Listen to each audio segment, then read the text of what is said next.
This exciting story begins.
Alright, we got a good sound. Just go watch my live stream, bro.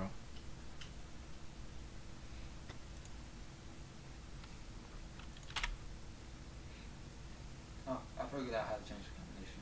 Oh, you did? Yeah. I figured it was something most likely really easy and idiotic. Mm. Hold down the fucking lock button, change it to what you fucking want it to be, and then release it. Now it's set to the new combination. It's probably in the manual. There was no manual. Oh. I literally just looked. There was no manual. I was like, I figured because I was like, I dealt with locks like these before, so I was like, and sometimes that's usually how to set it. And then other locks, it's usually like another button that you have to press while it's unlocked to set it. Got set you. it. And I was like, I figured it was probably something fucking dumb and simple. I would imagine if they didn't give you a manual for it. Yeah.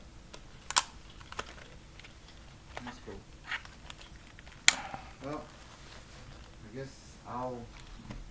I guess I can make this like my work bag, I guess.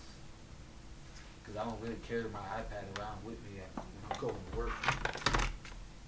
I just literally toss some chargers, some phone, like 2-3 water bottles in here, and then Bada bing, bada boom. so I can do that. So we'll see. Everybody be sitting here like, oh, you got your little man purse. Like, you got your little kitty book bag. Like, I couldn't rock one of them. I was like, bro, it's just a sling bag for like your everyday carry stuff. That's all it's for. So that way, it's like you don't just have a shit ton of stuff stuffed in your fucking pockets. It is not a big ass purse like women be carrying around. It's just something simple. It's nice in style. It has a nice little style to it. You know. It keeps you from having to carry around a regular fucking book bag. Right. With either, because we all know if you carry around a regular book bag, 9 times out of 10 you got a bunch of shit in that damn bag that you don't need to carry around every fucking day. That's a good opportunity for some yoinkage. But if you have a little sling bag, like you only carry your necessities, like the shit that you literally carry around every day. Just don't keep your wallet on you. Like I see a lot of motherfuckers do. I'm like, yeah, I keep my wallet in my everyday carry bag, and motherfuckers will sit there and snatch your fucking everyday carry, and it's like, okay, you literally just lost all your shit, including your wallet. Yep. I was like, I keep my car keys in my pocket, and I keep my wallet in my pocket, unless I'm in a space I know my shit won't get stolen.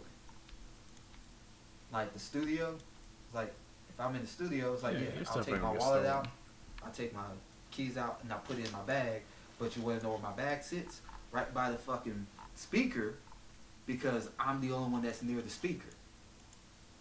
Because my students know you don't go near the speaker. Smart kids. So it's like I know my shit's not gonna get stolen. And if it's not by the speaker, it's behind the front desk, under the desk.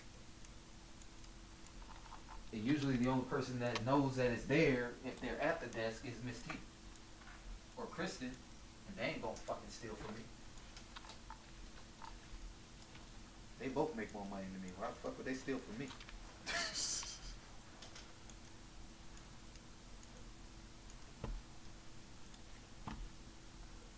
Let's see here. Probably some audio rolling, so it's just not dead silent. Let's see.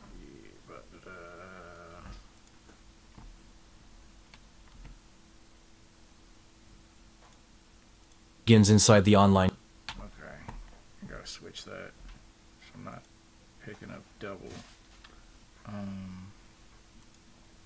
No. This microphone, I don't want that.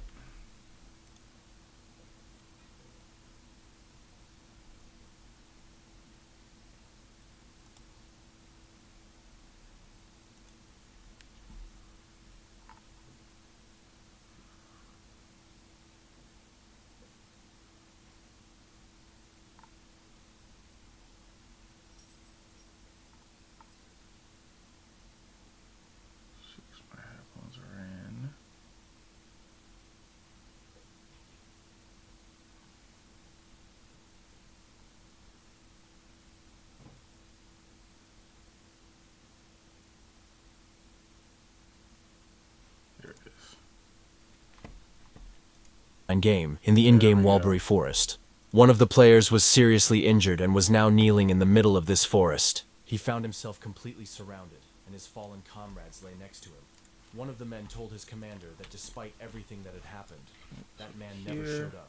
He asked what they would do next, and the woman, looking at the wounded warrior, ordered the executioner to kill him. The executioner, without thinking, rushed forward to finish off the man. The wounded warrior turned around and prepared for the worst. But at that moment, as if from nowhere, a figure burst forth and intercepted it's the not popping executioner's up. blow.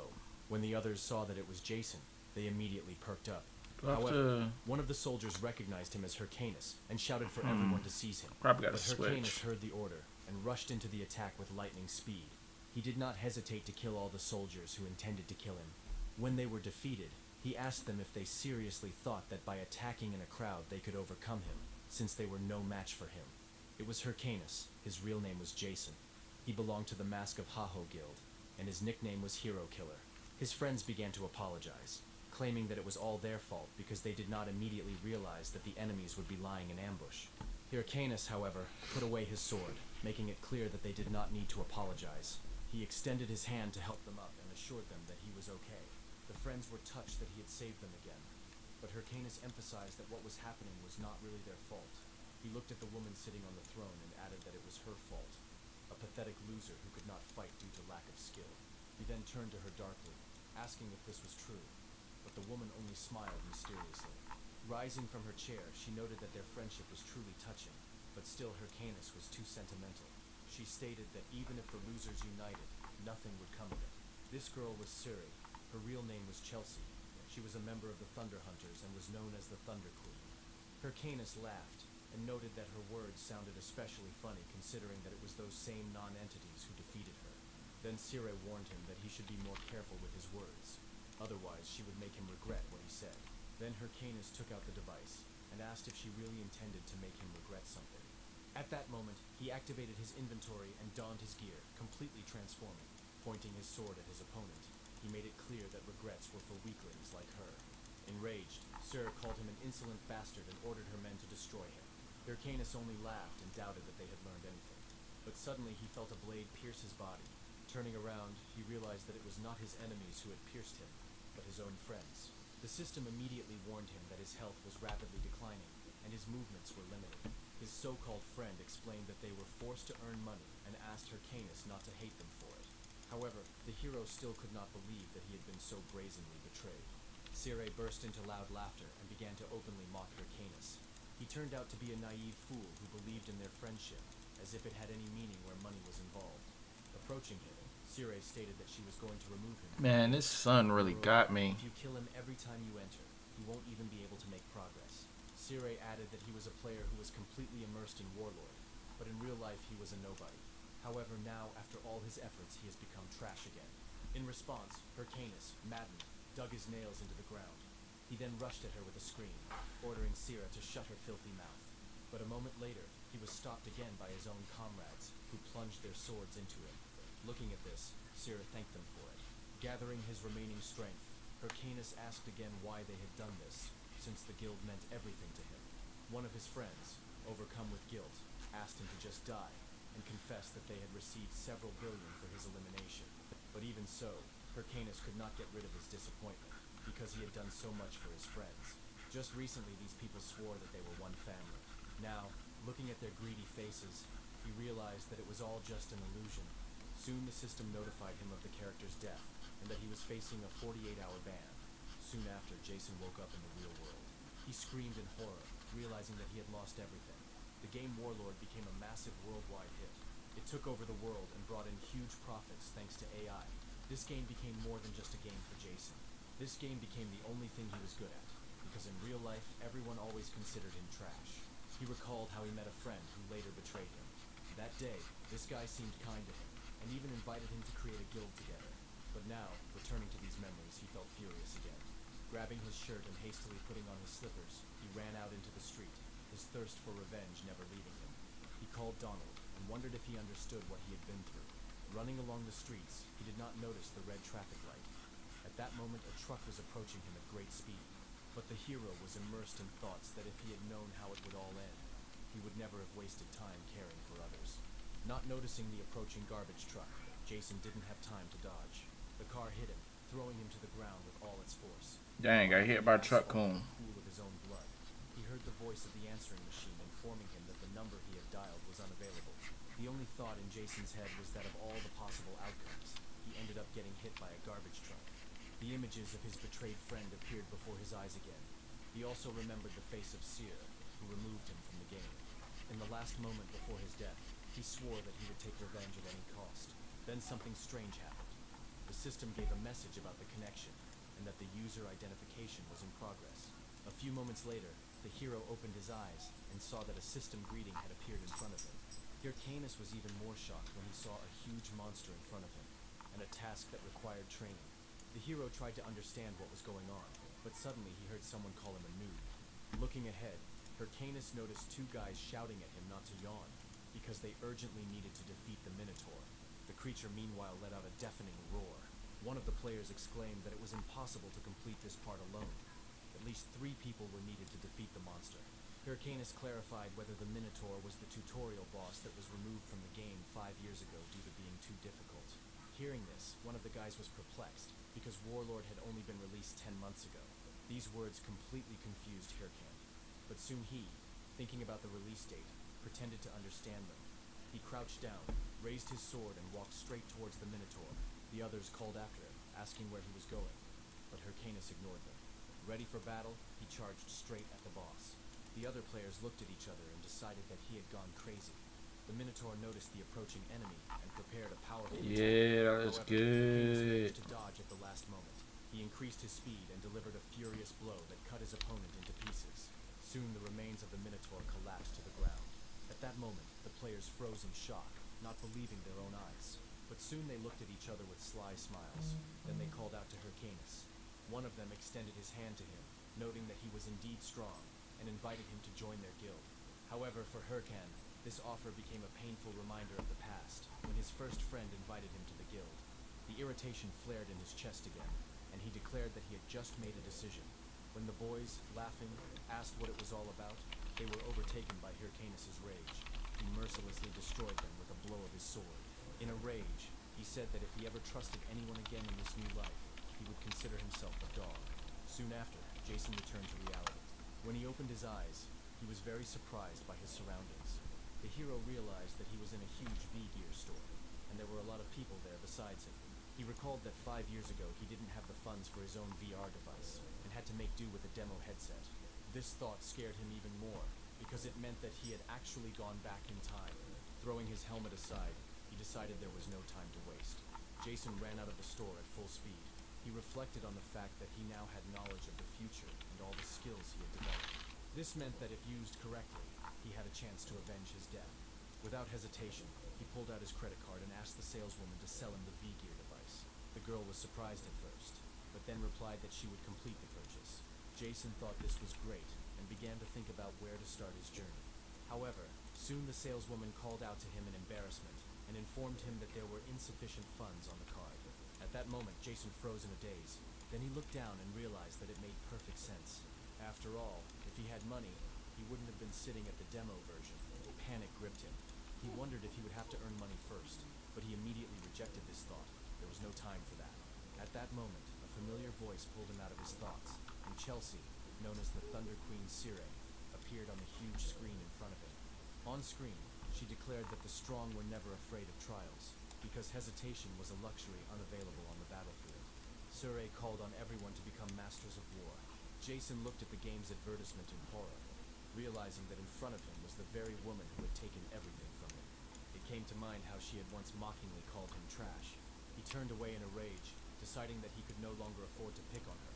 By the evening, the V-Gear device had already been installed in his house. The technician reported that the setup was complete, and the system was ready for use. Jason thanked him and looked at the business card in his hand, because he could only buy the device by borrowing money. He remembered going to the moneylender and asking for 10 million won. He agreed without hesitation. But then the man, placing Jason's hand on the table, suddenly took out a knife, and with a grim look, thrust it between his fingers. He made it clear to the hero that if the debt was not repaid, his life would turn into utter hell. Jason then said with some hesitation that he would cope and pay everything. But now, looking back, he decided it didn't matter. was even ready to crawl through hell just to achieve his goal and destroy the traitors. With the preparations complete, Jason loudly called out the launch command. The system responded immediately, notifying that user Hey, identification. Noel. Hyrcanus thought that quite a while Hey, had passed since baby. he'd been here. The hero realized that a girl would appear soon, but he did not immediately remember her name. And at that moment, an entity in the form of a girl appeared before him, congratulating him on completing his training. She introduced herself as Ariadna and explained that she had come to help with class Hey, selection. got a viewer. How Using are her you? powers, she explained that one must choose a base class, the skills of which will determine. I don't know if you should be able to hear me. Three possible options. The warrior was a close combat fighter, suited to those who enjoy dynamic combat. Hyrcan was interested in this, but at the Yes, same little time, ma'am. he understood that in a single-player game, this class Ow, became ow, too ow, ow, ow, ow, ow, and ow. therefore Okay. refused. All right. Then Come on up. Ariadna Come on up. a support class capable of healing and strengthening allies with magic, but the hero also resolutely Feel better? refused this option. Now that you're up here, you feel better? Intend to waste time helping others. Huh? There was one last choice left.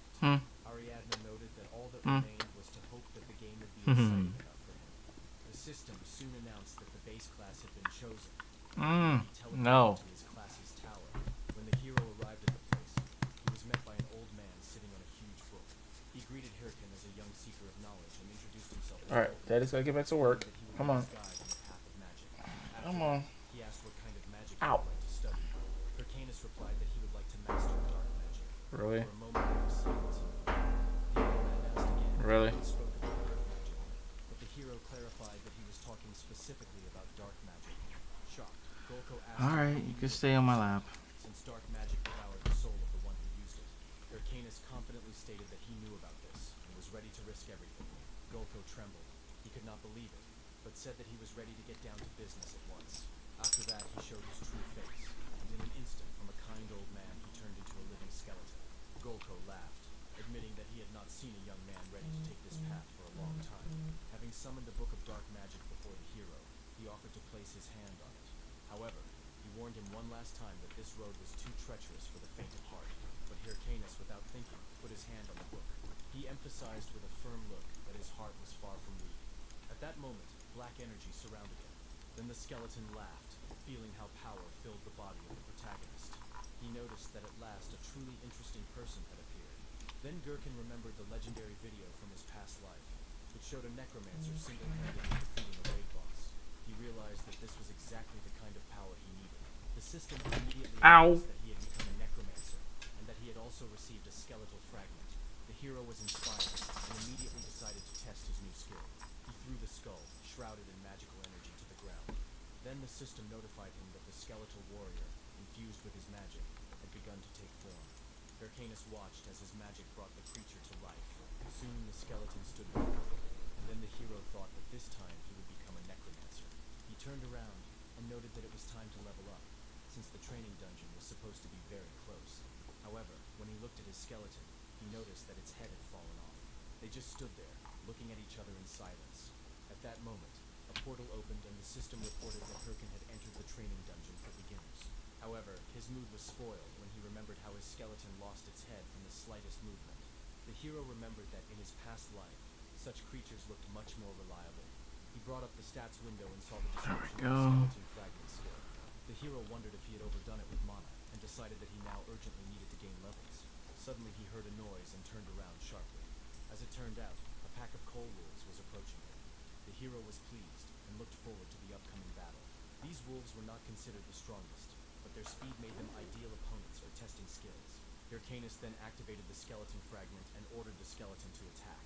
The skeleton immediately appeared in front of him, and the system notified that the warrior had detected an enemy and taken a fighting stance. After this, the skeleton turned towards the animals and let out a loud, frightening roar. The wolves, seeing the creature, became slightly wary. However, Hyrcanus mentally ordered his subordinate to destroy them as quickly as possible. Hearing the order, the skeleton rushed to attack. The hero was delighted. Everything looked better than he expected. He decided that at this rate, he would soon reach the maximum level. However, after the wolf's first blow, his skeleton was torn to shreds. What he saw caused Hyrcanus to feel genuine despair. The summoning skull fell right at his feet, and it seemed like tears were welling up in his eyes. This skeleton was the protagonist. He brought up the system screen again, assuring her that this couldn't be the correct result, and demanded to see the skill details. further at the description, he realized that he had probably forgotten to set the mode. Then he switched his skeleton into defense mode, but the result was the same. The wolves simply gnawed the bones of his warrior. Then he changed the setting to the third option, special action mode, but the skeleton only performed a dance in front of his enemies. Hyrcanus could not bear it, and almost in tears, admitted that he found himself in a hopeless situation. When he tried to delete the character, the system informed him that it was impossible. New accounts are not deleted for 3 months. Gherkin realized that he would not be able to delete his account or change his class, and besides, the loan payments were due to start in a month. The hero wondered why everything was falling apart, just when he thought he was finally moving forward. Looking at his useless skeleton, he desperately asked it to at least just stand still. He then wondered how that legendary necromancer from his past life had been able to endure so many battles, and then it suddenly dawned on him. Opening the stats window again, Hyrcanus noticed that skills could be improved in battle. He remembered that during the battle with the Coal Wolves, his skeleton had been watching him, as if studying his movements. A smile appeared on Hyrcanus' face, and then he threw a club to his servant. The hero said that he was lucky to be his servant, because he himself was once called a genius. However, in combat, as he emphasized, there was only one rule. With these words, he rushed forward and dealt a crushing blow, adding that if his skeleton did not dodge, it would die. The skeleton was thrown far back, but Hyrcanus immediately ordered him to rise. The skeleton obeyed and soon stood before the hero again. Then everything repeated itself. Hyrcanus struck blow after blow. The skeleton's body flew into the stone walls again and again. The hero shouted, demanding that his subordinate not stand there like an idiot, but learn to dodge and counterattack when the opportunity arose. The skeleton wiped his face and prepared for battle again. However, now the enemy is again the Coal Wolves. This time he managed to dodge their swift attack. He then countered right to the jaw and finished the lunge with a powerful spinning kick. This was enough to defeat all the Coal Wolves. After the victory, the skeleton turned to his master, but Hyrcanus reminded him that he should not be distracted during the battle. However, deep down he chuckled and admitted that the last blow was actually pretty good. The system soon notified him that his proficiency in the Bone Shard skill had increased by several levels at once. Hyrcan smiled contentedly and noted that his conscript had done a great job and that they had both received a level up. Sometime later, the hero found himself in the starting village, Figus Castle. Hyrcanus thought that his student was learning very quickly, and after a few more days of training he would be able to cope with the dungeons alone. Therefore, he believed that now was the decisive moment. First, he needed to reach the 10th level. Suddenly, someone called out to the main character. A plump guy appeared in front of him and asked him defiantly if he knew that after a collision, it was customary to apologize. Hyrcanus ignored him, thinking that he had no time for such trifles. It would be easiest to just kill them and move on. The fat man had already swung, intending to hit him, indignant that the guy was ignoring him. However, suddenly a stranger appeared in front of him and intercepted his fist. The man said that you can't just attack people with your fists. The fat man, although he was unhappy, quickly calmed down, assuming that the man was in cahoots with this guy. Hyrcanus went cold as he noticed his clothes and his powerful build. The man's name came to mind. His name was Matador Cheb. This is a legendary warrior from his past life. The protagonist felt a cold sweat break out on him, and he involuntarily shouted for the guy to wait. However, the fat man did not pay any attention to this, and spat on the ground next to the legendary warrior. He said that he had better keep away if he did not understand anything, since it was Hyrcanus who had confronted him, and had not apologized. The fat man added that apparently Cheb had never heard the saying, an eye for an eye, a tooth for a tooth. At first, Cheb didn't answer, but at that very second he released a monstrous aura. Hyrcanus was amazed by the power he felt. Cheb's smile became truly creepy. Then he clarified that since he had already hit him on the palm, perhaps he should respond in kind. The fat man's comrade shouted, warning that Cheb Matador himself was standing before them. This was the leader of the Red Bulls Guild, one of the 30 strongest, a battle madman nicknamed a killer. The fat man asked his friend in horror what such a man was doing in this place. However, Cheb grabbed him by the shoulder and demanded to hear the answer from him. The guy turned around to look at him, his face distorted with fear. He then took off running with his friend, shouting apologies as he ran. Then Cheb laughed loudly and remarked that he was glad that everything had been resolved peacefully. He patted Hyrcanus on the shoulder and asked if everything was okay with him, advising him not to pay attention to such people. However, Hyrcanus suddenly pulled away and threw his hand away. He coldly stated that next time he would not need anyone's help. The matador was left confused, not understanding what had just happened. He thought the guy was acting rather cold. Hyrcanus, walking away quickly, gloomily reflected on what had happened. The hero was momentarily completely overwhelmed by Cheb's power. Then, blazing with rage, He swore that the next time they met, he would no longer be the same person he was now. Later, when he found himself in the dungeon, he still thought about what had happened, and clearly understood the difference in strength. He knew that Siri and Cheb were at roughly the same level, meaning that in order to take revenge, he would have to reach the same level of power. While he was thinking, a huge black tiger suddenly pounced on him. However, before he See, I'm gonna have he to saw his skeleton warrior get rush to defend his this master. the same He color destroyed as the beast in an instant, this. pinning it to the ground with his sword. The See. system notified that the skeleton had killed the black tiger and received a level increase. Hirkin wondered if it really took him 3 days to reach level 10. It was longer than he expected. His servant looked a little upset, but after some time, the system finally congratulated the master on reaching level 10. She reported that monsters would no longer appear in the training dungeon. The newbie mark had been removed, and the rewards were ready to be given out. He was reminded of his wristwatch, an important device with many functions, stats, missions, map, inventory, and messages. Gherkin noted that he hadn't used them for a long time and hurried to open the characteristics window. Looking at his stats, he thought his numbers left much to be desired. Then the system suggested distributing points. Hyrcanus thought that this was the first distribution, and there was no room for error. It would have been better for the necromancer to boost his intellect or magic, but he unexpectedly decided to put all his points into strength. At the same moment, the strength indicator increased by 50 units, reaching 53. The skeleton, watching all this, looked extremely disappointed. Seeing this, Hyrcanus asked him what was the matter. Then he explained that he had no intention of giving up necromancy. He explained that he did this for the sake of training his conscript. An increase in intelligence or magic would not have given a noticeable result now.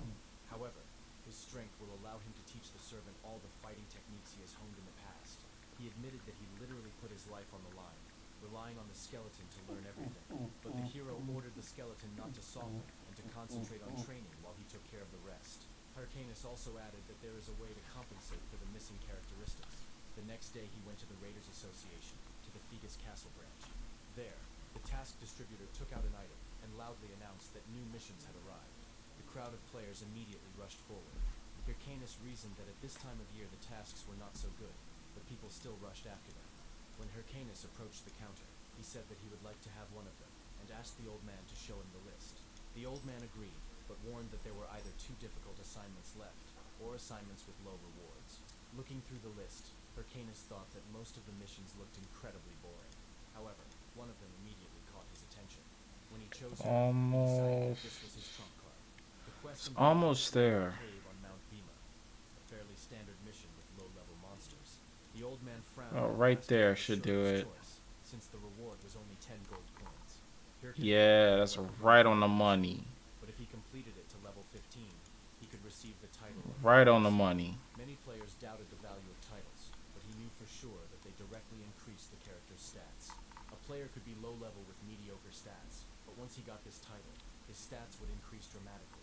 In other words, this was Hyrcanus' first step towards starting his career. Turning around and leaving the quest guild, he thought it was time to get equipped. After some time, the hero arrived at Mount Bima. However, Hyrcanus looked extremely dissatisfied, because he realized that he was dressed in a ridiculous outfit. The hero began to scold himself for his stupidity, asking himself what the hell he had done. It all happened because, having spent all the money on equipment for his skeleton, he only had enough for cheap clothes. However, he decided that it would be enough to quickly finish the task and then buy normal things.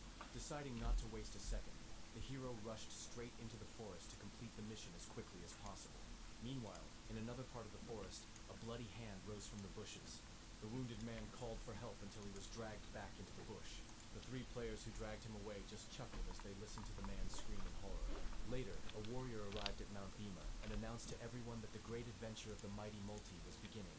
He was proud of reaching level 11, and thought that he could perhaps become a top player in record time. Suddenly, he heard someone's desperate cry for help, someone begging to save a missing comrade. The warrior rushed to the source of the sound and asked what happened.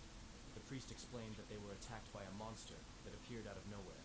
In the end, they miraculously managed to survive. However, they ran out of healing potions. The warrior began to rummage through his device and said that he seemed to have some potions. The priest burst into tears of gratitude, but it all turned out to be a trap. While the warrior was distracted, another man struck him from behind. Having lost strength from bleeding, the warrior collapsed to the ground, not understanding what had happened. The priest, bending over him, thanked him again, but immediately made it clear that now he and his comrades would use his things. Realizing that he had been deceived by such pathetic people, the warrior became furious. The priest plunged the blade into his body and coldly asked if it was all his own fault, since he had fallen for such a cheap trick. The system notified that player Multi had been eliminated and removed from the game. She also reported that his watch had been reset and now belonged to this group of players. They were members of the Ralph family, a notorious gang of gambler killers. Then the priest, hung with several hours, cast an ominous glance at his friends and ordered them to look for the next Got a viewer, hello, how are you? In another part of the forest, the skeleton was preparing to fight the wolves. Without thinking twice, the monsters rushed at him. The hero snapped his fingers and switched his soldier into attack mode. The skeleton rushed into battle without the slightest delay and easily destroyed the enemies. The system announced that the skeleton warrior had killed an ancient wolf That looks and good. received 75 experience points. Then another 366 for the next one, and finally 379 for the last one. Watching the fight, Hyrcanus noted that since he had bought the skeleton a sword, he could now single-handedly deal with an entire pack of wolves. He was confident that he had done the right thing when he gave priority to his subordinates' equipment. The hero thought that real players care about performance, not appearance. The skeleton looked back at its owner and noticed his proud gaze, but he immediately waved it off. The hero stated that if his warrior was already finished with the wolves, then it was time to leave. He had to level up and get rid of this ridiculous costume. The skeleton immediately hurried after its owner, but at that moment, suddenly an arrow whistled through the air and pierced his skull. This stunned Hyrcanus, and he tried to understand where the shot came from. A man immediately approached him and began to apologize.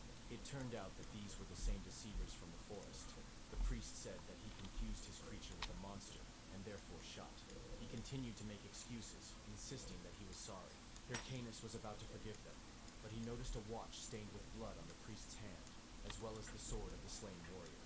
He immediately realized that these were bad guys and began to pretend to believe them. He smiled and said that everything was fine and asked if they had any mana potion. The priest replied that, unfortunately, they were not there, but they could help him level up, since mana was restored as the level increased. Hyrcanus pretended not to suspect anything and agreed. The priest assured him that they wanted to help, because they were to blame for what happened. Pointing at the monsters ahead, he called his group into battle. Then the three of them headed towards where the wolves were. On the way, he quietly asked if everyone knew the plan, and his accomplices answered in the affirmative. The warrior whispered that he would be the first to take on the aggressive monster. The mage said that he would then put an attack buff on them. They will then supposedly accidentally release the monster on the unsuspecting hero. They expected him to panic when he saw the beast rushing straight at him. However, their expectations were instantly shattered. They could not believe their eyes. As it turned out, the skeleton dealt with the creature with ease. Then Hyrcanus calmly stated that he was fine and suggested continuing. Players began to wonder what kind of creature he was wielding and whether his level was higher than they thought. In this case, they decided to change the plan and began releasing several waves of monsters at once. They hoped to distract the hero while the warrior sneaked up behind him. As the warrior prepared to strike, he was sure that they had already won. So he brought his mace down straight on the protagonist without hesitation. However, at the moment he attacked, Hyrcanus easily dodged, which confused the enemy. Before he could react, the warrior received a crushing blow from the hero. The priest panicked and screamed in despair, trying to understand what was happening.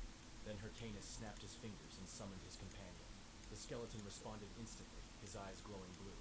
Then, without hesitation, he rushed together with his master to attack the bandits. They screamed in horror, begging to wait. However, they no longer had the slightest chance of defense. A coordinated attack from Hyrcan and his skeleton fell upon them, and soon their bodies fell to the ground. Coming closer to them, Hyrcanus made it clear that he knew such people very well. He reflected that such types usually gain trust only to betray and take the spoils. He admitted that if he had thought the same way as before, he himself might have fallen for this primitive deception. The priest cried out in despair, begging him to wait and just take everything he had. But Hyrcanus no longer trusted anyone, and made it clear that it was too late, after which he mercilessly finished off the enemy. At that moment, the system announced that the player Ralph had been destroyed, and the 8 watches he was carrying had fallen to the ground.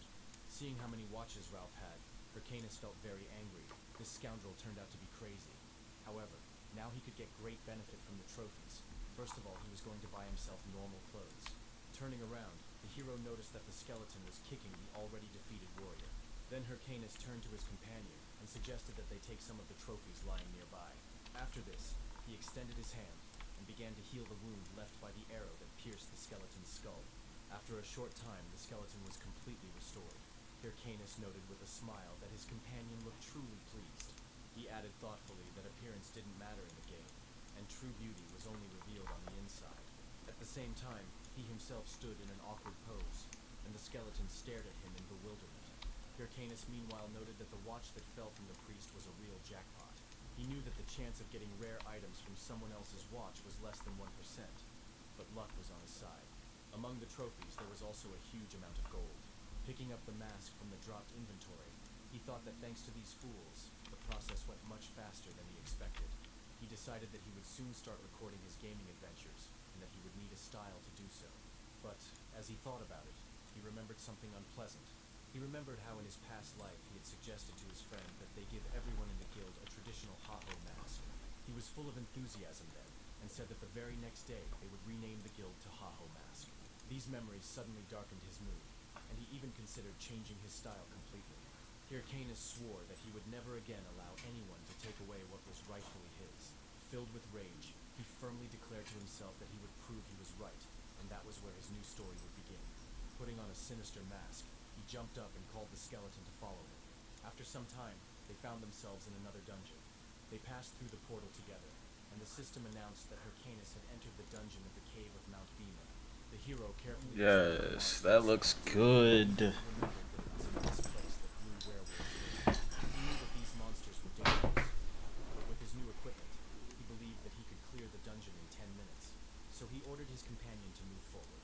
However, after a few hours, he was in complete despair. Hyrcanus could not understand why monsters did not appear in the dungeon. After all, if someone had already cleared the dungeon, the system would have definitely sent a notification. Suddenly he saw something strange on the stones, and suddenly a dark energy of colossal power burst out of the stone wall. The system informed the hero that he had discovered an instance dungeon, and asked if he wished to enter. Hyrcanus, astonished, fell to the ground, and realized that this was why the monsters had not appeared. Instances would spawn randomly inside normal dungeons, and until they were completed, the normal dungeon would be locked. He knew very well that such places were much more difficult, but in return they gave double rewards. The hero remembered that once inside the instance, the player could not leave until he either completed the task or died. Getting up, he decided that it would be more logical to simply leave, since death meant the impossibility of playing for 2 whole days. It would have been much easier to farm easy quests, but he knew that this was something else. The system confirmed the entry, and Hyrcanus stepped into the portal and told himself that everything would be fine until he died. But at that very moment, a blinding light enveloped his face. Looking around, he wondered if he was in the Colosseum and felt the oppressive atmosphere. Suddenly, a powerful blow shook the earth. The next moment, a huge and sinister werewolf appeared in front of him. It was an infected werewolf of unknown level. The monster did not hesitate and immediately rushed to attack. Hyrcanus, who still had not fully understood what was happening, was unable to defend himself and crashed hard into the wall. The skeleton, seeing that his master was in trouble, became enraged and immediately took a fighting stance. However, Hyrcanus only laughed, calling his luck insane, because a corrupted monster appeared before him. He was sure that this could be part of the main task. Then he called his companion and made it clear that if they did not defeat the werewolf, they could say goodbye to dinner. With these thoughts, he rushed into the attack. The skeleton, drawing his sword, prepared to follow him. He then Yes, little ma'am. allowing his master to use it as a support. Thanks to this, What? the hero was able to What? push off and jump What? straight at the infected werewolf. The creature let out a deafening howl. However, Hyrcanus used the curse remove skill. His blade was instantly filled with the energy of a demonic spell. I don't need this one because I have the other one. Understanding what this man was planning, froze, looking at Hyrcanus in horror. I Then in an instant he lost ground. The monster screamed in pain. don't know about this photo. The protagonist's skill had been activated, and the target's stats had been reduced by 10%. As the beast howled in agony, Hyrcanus glanced at his blade, noting that for a first attempt the result was quite good. But the werewolf, emitting a bloody aura and completely No. rushed at him. At that moment, a message appeared warning that the werewolf had gone berserk, and all effects placed on him were cancelled.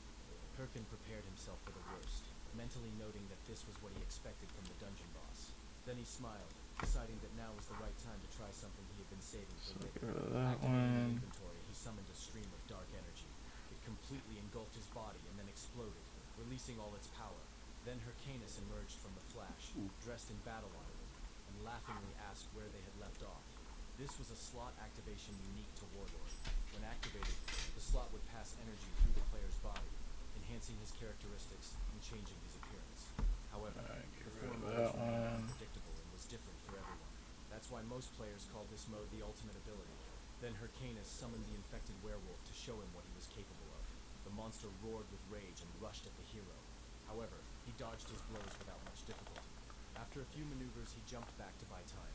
However, the werewolf once again I released a powerful could attack. As he dodged, Hyrcanus thought that his opponent was clearly a boss. The beast's take speed those and two strength confirmed. together. He wondered how many more attacks he could withstand. As the werewolf went on the attack again, leaving many vulnerable spots, Hyrcanus noticed one of the openings. His sword, radiating energy, fell on his opponent, dealing a crushing blow, and the monster screamed in pain. Hyrcanus smiled, noting that it was moments like these that made the game truly exciting for him. But then the earth trembled under his feet. It turned out that the werewolf was still alive and attacked again. The hero sighed, realizing that the enemy was still in a state of rage, and it was dangerous to relax. As the beast swung its claws, Hyrcanus only smiled. He glanced to the side and wondered if his skeleton had forgotten something too. At that moment, the skeleton suddenly jumped on the werewolf. He dealt him a crushing blow and managed to cut off his second arm. Perhaps. Then Hyrcanus ordered his servant that it was time to use the technique they had been practicing together. The werewolf was confused and lost the ability to resist. The combined attack of the master and his skeleton fell upon him so quickly that he did not have time to react. In an instant, they dealt a multitude of blows, cutting the enemy into pieces. The system then announced that the infected werewolf had been defeated. Hyrcanus turned off slot and noted with satisfaction that everything had not gone so badly. The system confirmed the completion of the Bima Mountain Cave mission, destroy the monsters, and awarded him 10 That gold coins one. as a reward. In addition, the system They're announced that both the skeleton good, warrior had though. defeated a high-level monster, and the bone shard skill had been upgraded to rank E. While the skeleton rejoiced at his victory, Hyrcan thoughtfully noted that the instant's dungeons That didn't arm is gonna be a drop pain in the rewards. ass Hero if I do received the this, necklace though. of the infected ranger, a unique story item that increased all stats by 18. Hyrcanus was amazed by such a find. He understood that he would not be able to sell the necklace, but its value was higher than standard items. The surprise was heightened when he received 3 new titles at once. They were Promising Newcomer, Hero Aspirant, and Infected Ranger. The hero was surprised, deciding that perhaps this was the introductory title to the first chapter of the main storyline, The Infected Count. He knew well that the main quests were the foundation of the Warlord world and represented the key storyline. And since the rewards for them were truly colossal, any player was eager to take part in them. The main quest was the heart of the game. Trembling with Let's excitement, take Hyrcanus thought that even in his past life he had barely this. reached the 4th chapter. He took what happened not as simple luck, but as a real jackpot, and decided to immediately leave the game. In the news, one of the players solemnly announced that the Hydra Guild had officially entered the final chapter of the Infected Count scenario.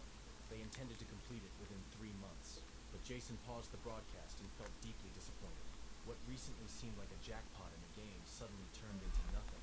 He then became enraged and began banging his head on the table, realizing that the player and his guild were already in the final stages. Jason wondered if perhaps he had no choice but to step aside and wait for the next chapter. But soon a thought arose in his head. He hurried back to the computer, deciding that this might be his chance. The whole world was now watching the Infected Count scenario, and Warlord's first main storyline was coming to an end. He wondered if it would make a difference if he posted his video about the Infected Count right now. The hero suggested that it could go viral. Jason realized that he had done a good job recording everything that was Definitely happening. this one. Now he needed to edit the recording and upload it to W2. He realized that editing was the key moment and could only be entrusted to one person. A legendary figure from a past life surfaced in his memory. It was a girl, a famous editor named Remini. Seeing the hero's request, she wondered who this Hyrcanus was. While checking the request, Remini wondered what a level 15 player could possibly achieve. She assumed that this was just the initial cave, and that it was just some rich newbie filming a video for social media. However, her gaze suddenly caught on one detail, and she remembered in amazement a certain person. The thought of who it could be filled her with genuine delight. Remini was a freelance video editor, and in-game she went by the nickname Hellmouth. Meanwhile, the story moves to the city center, dotted with skyscrapers. In one of them, a woman in a red suit was watching the news on the tablet. Her subordinate entered the room and asked if she had called him. She replied that a new video about the Infected Count had just appeared. She noted that she found this video quite interesting, because it showed a level 15 single-handedly defeating an infected werewolf. The man said that their team had also seen this player, but such monsters were too low level to waste energy on surveillance. However, the woman only smiled mysteriously and noted that she liked the video.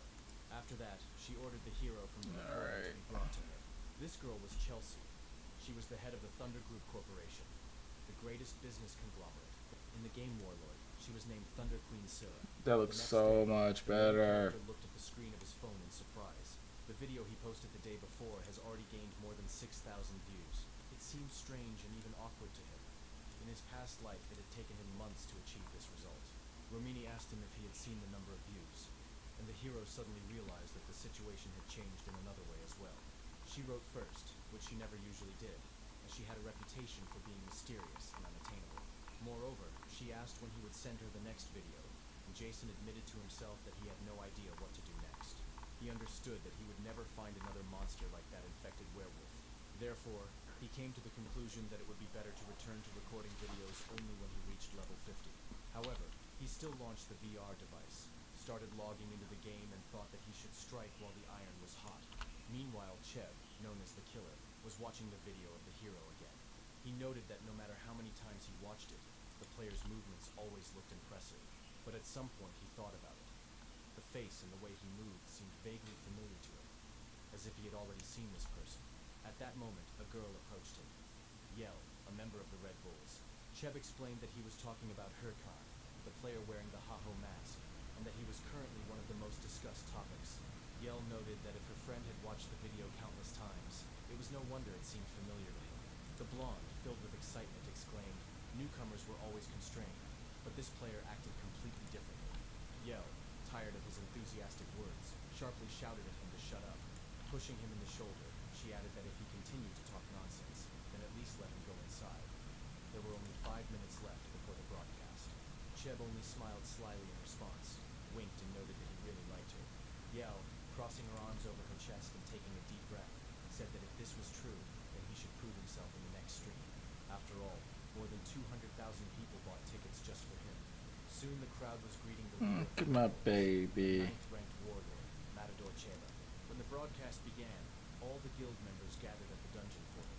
The portal to the dungeon I want was to show supposed an to open explorer. soon. The countdown began, and the Matador moved forward, leading his soldiers. Chev, pointing his blade Look forward, at my called on everyone to baby. prepare for battle. Meanwhile, the story moves to the biggest Castle Raiders Association. There, Hyrcanus, with annoyance on his face, tried to comprehend what was happening. He was disappointed. There was not a single worthwhile mission on the list. It was to be expected, since this was a newbie village, but it struck him that there wasn't a single decent quest here. The hero even considered taking a break from recording the video. Suddenly, an old man approached him and recognized him as the same adventurer who had cleared the dungeon of Mount Bima. Hyrcanus remembered the old man who had introduced himself as Khotan the last time they had met. He asked to give him a little time and took the hero to a more secluded place. There, he said that he had heard about everything that had happened, and knew that the adventurer had encountered a mutated creature in the cave. Hyrcanus was perplexed, because he did not remember any such task, and claimed that he had only seen a werewolf with strange eyes. Khotan chuckled and noted that this was exactly what he suspected. The monster was most likely infected with the power of the infected. Hyrcanus was skeptical about his words, thinking that the old man had lost his mind. He added that although he could not name a specific name, it was the hero's power that caused the monsters to go crazy, and many became its victims. For this reason, the association has offered a reward for their capture. However, before he could finish, Hyrcanus grabbed his hand, declaring that he would like to help in hunting this villain. The hero did this thinking that there was a hidden quest in front of him, and therefore, he couldn't miss the chance. Khotan tried to explain that it was too early for him to take on such a challenge, but Hyrcanus insisted, assuring him that he could handle it. The old man, embarrassed by his pressure, finally agreed, promising to give him a chance. I'll be right back. I'm gonna leave the audio running. He mentioned that in Banzu Castle, east of Figus, there was someone named Ahimbri. Khotan continued, explaining that this man would be able to guide him, and that he would write a letter of recommendation for the hero. Thus, a new quest, the Teachings of Ahimbri, appeared, where the goal was to find Ahimbri and present the letter of Khotan, and the reward was a skill book. As he left the association, Hyrcanus could hardly contain his emotions. He didn't believe that everything that was happening was real. The hero wondered if he had really been given the task of becoming Ahimbri's apprentice. He was one of the 7 disciples of the great mage Bogan, and all the mages dreamed of meeting him for the sake of rare skill books. In other words, he was an incredibly important character in the game world. He happily rushed forward, thinking that this opportunity was most likely given to him thanks to his title and main mission. He figured that if everything went well, he wouldn't have to worry about video material anymore. However, he suddenly stopped, remembering that he had almost forgotten to do one important thing. He then headed into the forest, used the bone fragment skill, and summoned his companion. A skeleton appeared in front of him, and Hyrcanus realized that he still hadn't checked the rewards from the last battle. So he decided to start with a werewolf skull, which he never sold. The system asked him if he wanted to use the werewolf skull to empower the skeleton warrior, and Hyrcanus agreed. At that very moment, the system announced that the skeleton warrior had acquired werewolf traits and received 2 additional points to his stamina. Realizing that it was time to use the corrupted ranger's necklace, he put it on without hesitation. The system reported that the necklace's effect had been activated. All of the hero's stats had increased by 18. Hyrcanus felt that his preparations were complete, and everything was going as it should. Then he took out 2 more bone fragments. The hero threw them to the ground, summoning 2 new skeleton warriors. The lead skeleton was confused when he saw 2 new skeletons behind him. Then Hyrcanus explained to him that now there would be 3 of them, and from now on they had to fight as one, so they should get along. Having gone deep into the forest with the new summons, the hero thought about what kind of monsters could live in the area. Meanwhile, the skeleton went berserk. He believed that he should be the master's only disciple. They didn't have to wait long. Soon they met a level 25 forest bear. The monster rushed to attack, forcing the hero to dodge. The blows of his powerful paws flew every now and then literally a couple of centimeters from Hyrcanus' head. But at some point the bear found a convenient moment and rushed forward with a roar. Hyrcanus panicked and thought that he wouldn't have time to dodge. However, he suddenly smiled, snapped his fingers, and noted that he had managed to attract the attention of the beast. One of his skeletons rushed at the enraged bear, but despite the element of surprise, he received a powerful blow and was thrown back, and several of his bones were cracked. An angry Hyrcanus wondered if his summoner had really thought such a predictable attack would work. He ordered to attack again, and then the second skeleton rushed to attack. But the hero again received the same result. The skeleton was thrown away. The hero finally lost his temper and started shouting, repeating that he needed to attack from the blind spot. When he noticed that the second skeleton had repeated the same mistake, his rage only increased. However, the third skeleton suddenly stepped forward and stood in an awkward pose. This made the owner smile. He thought that perhaps this one would show a better result. Then the skeleton jumped on the bear, preparing his sword to strike. It seemed that he would definitely succeed the third time. However, the monster easily swung its paw and threw him away, completely cutting off the skeleton's head. Hyrcanus nearly exploded with rage and disappointment, and in the end he had to finish off the beast himself. After the victory, he wondered if his skeletons had any intelligence, as their behavior seemed senseless. He ordered them to collect their heads and return to the ranks. While they were messing around, he explained that the monster always turns towards the source of the attack, so you need to hit from the blind spot. He even drew a diagram on the ground, asking what would happen if they attacked straight from the front. The skeletons just twisted their faces as if they didn't understand anything. This drove Hyrcanus to despair, and he ordered to forget about everything. However, he admitted that there was progress. His skill rank had increased, and he could now summon 3 skeletons at once. However, there remained a serious problem. His calls could not fight together. They merely repeated each other's movements, but did not act as a team. This led to the fact that, despite the increased mana consumption, the effectiveness of the units became even worse. Hyrcanus thought about this, but then decided not to delve into it too deeply. He had already reached level 20, which was what he was aiming for, although he understood that he wouldn't be able to film combat videos anytime soon. So he stood up, ordered the skeletons to rise, and announced that they would now train on their way to Banzu Castle. He had originally expected that he would be able to sit on the sidelines, as befits a necromancer, leaving the fighting to the summons. But now it became clear that he would have to take part in the battles himself. Sometime later, he arrived at the Raiders Association branch in Banzu Castle. Inside, there were already a lot of players of different classes. Soon one man came out of the room. The crowd immediately came to life, wanting to know what task he had received. They pounced on the poor guy, literally tearing him to pieces. At that moment, Hyrcanus entered, deciding that the people around him resembled a pack of hyenas. He covered his face and came to the conclusion that such people were found everywhere. They don't even try themselves. They just try to profit at someone else's expense. Suddenly, someone called out to him. One player asked if Hyrcanus had received a good task and offered to complete it together. But the hero didn't even bother explaining and rudely sent him away, heading upstairs. He thought that no one could know that he was carrying out a Himbri's task. Upstairs, he handed over a letter of recommendation from Khotan. The caretaker checked the document, confirmed its authenticity, and politely asked to go to the second floor.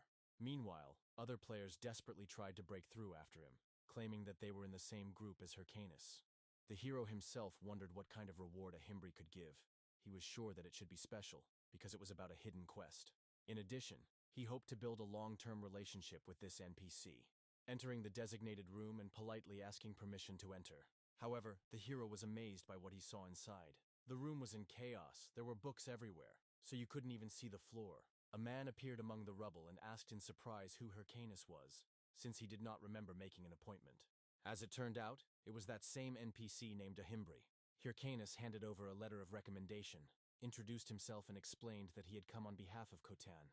A Himbri glanced at the letter, noticed that Hyrcan was a novice dark mage, and concluded that he was quite skilled for his level.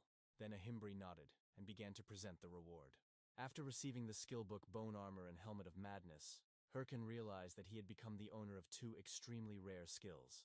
Having thanked a Himbri for his generosity, he could not hide his happiness. But he declared that the conversation was over, and asked the hero to leave the room.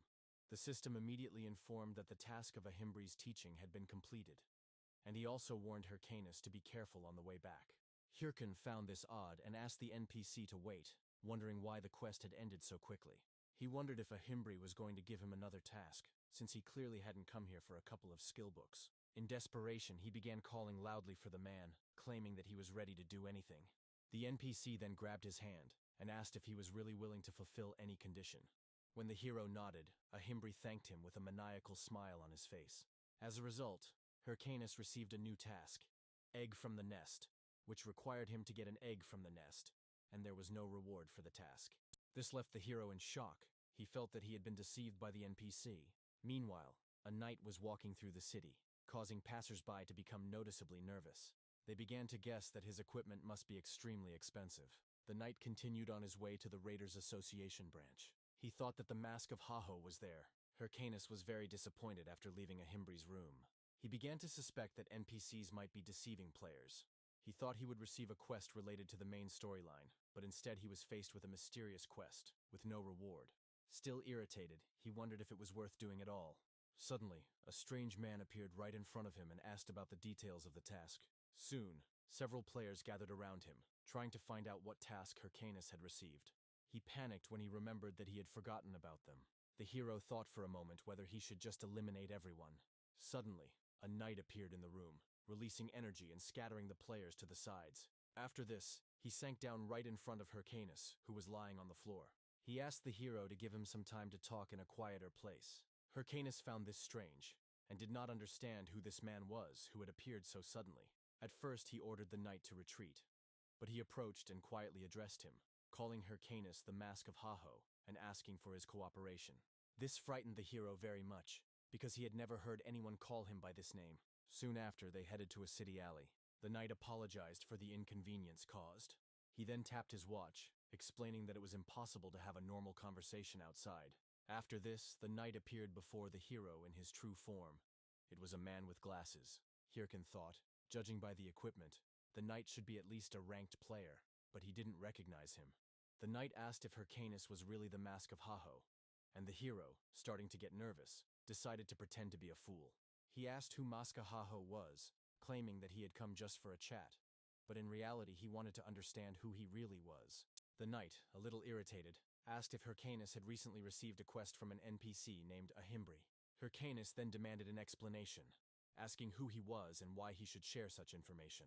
Pretending to know nothing, he asked if he was picking a fight, knowing that he himself did not know who the man was. All he knew was that he had to keep pretending.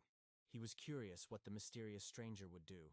The knight was silent for a moment, then extended his hand and admitted that he had made a mistake by apologizing. Then Hyrcanus sighed with relief, shook his hand, and said that everything was fine. Then he turned around, intending to leave, showing that he would forgive this only once. The knight only silently watched him leave. At this time, another player, emerging from the shadows, informed his comrade that he doubted that Hyrcanus was the one they were looking for. The knight noted one thing: the hero was clearly not an experienced player.